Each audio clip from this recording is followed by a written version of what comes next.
তো চলো আজকে তোমাদেরকে সঙ্গে নিয়ে চলে যাই রাখি দত্ত দিদির বাড়ি।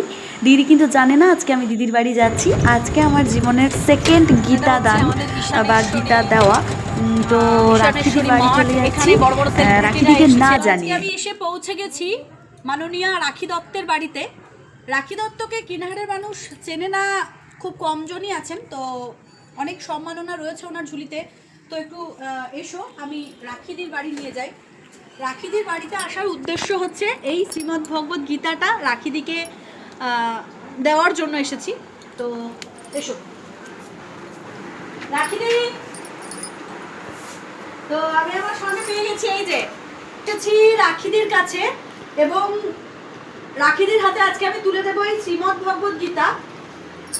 আর একটা জিনিস দেখাই,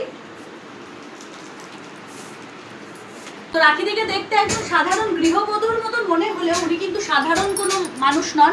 ওনার ঝুলিতে রয়েছে এই বড় বড় সম্মাননা, এবং উনি একজন পরিবেশ প্রেমী।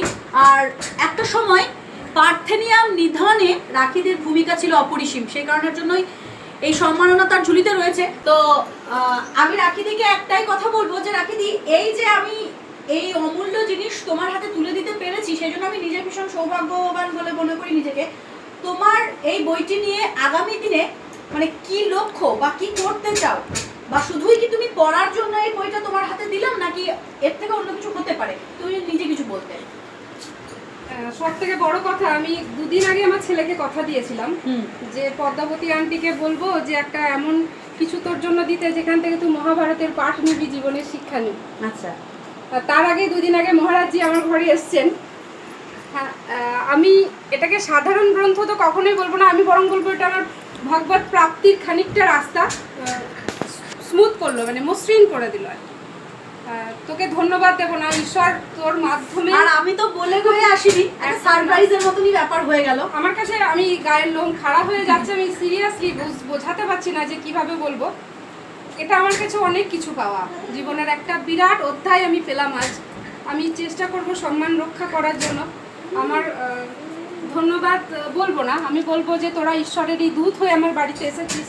এরকম প্রাপ্তি আমার জীবনে যেন বারবার আসে। আমার ছেলে মেয়েটা একটা প্রণাম করি, আশীর্বাদ করো যেন শুধু এইভাবে নয়, আরো অনেক অনেক ভাবে মানুষকে উদ্বুদ্ধ করা বা আগামী দিনে অন্যান্য কিছু কাজে উৎসাহিত করতে পারি।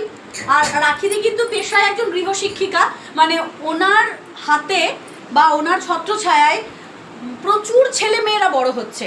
তো সে এখন অনেকে বড় বড় কর্মক্ষেত্রে আছে। আচ্ছা, জাহাজে কত বছর ধরে তুমি এই পেশার সঙ্গে